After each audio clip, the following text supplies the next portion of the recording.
ฝุ่น PM 2.5 ภัยอันตรายใกล้ตัวที่ถึกเบิ่งข้าม ในปี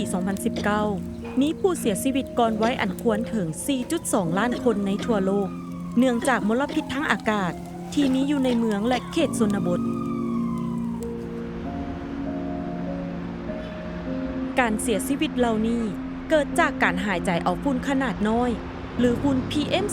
2.5 ที่เกิดจากการเผาไหม้ทางกสิกรรมและการจุดขี้เหงื่อควันรถควันจากโรงงานและแหล่งอื่นๆซึ่งบรรดาฝุ่นเหล่านี้ก็เป็นส่วนหนึ่งที่เฮ็ดให้เกิดการเปลี่ยนแปลงของสภาพดินฟ้าอากาศ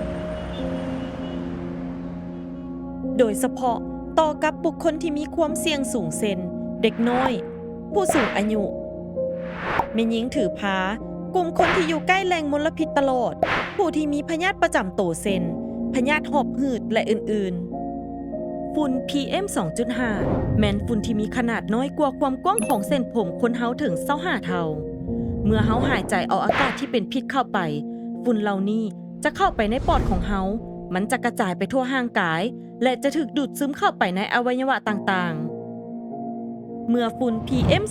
2.5 ซึมเข้าไปอยู่ในอวัยวะต่างๆของร่างกายคนเฮาแม้นจะเพิ่มความเสี่ยงต่อกับสุขภาพหลายอย่างเช่นพยาธิเส้นเลือดอุดตันในสมองพยาธิหัวใจ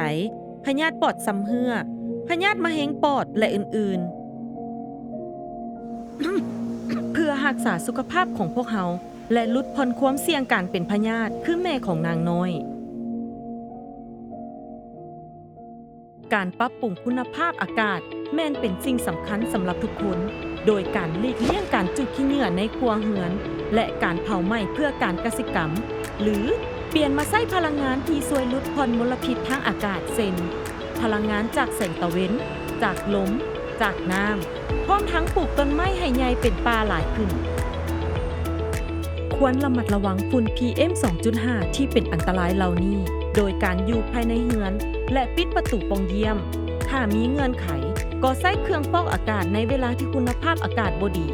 หากจำเป็นต้องออกไปทางนอกก็ต้องใส่ผ้าอัดปาก N95 ที่มีขนาดพอดีกับหน้าหลีกเลี่ยงการเข้าใกล้เขตที่มีมลพิษทางอากาศและติดตามคำแนะนำเกี่ยวกับสุขภาพจากกระทรวงสาธารณสุข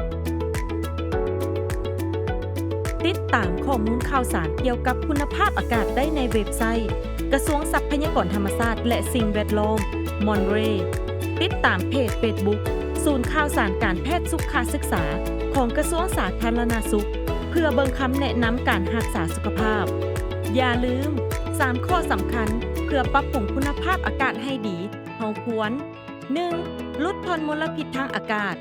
2. ปกป้องสุขภาพของทาน 3. กวดเบิ่งค่าดัชนีคุณภาพทางอากาศเป็นประจำ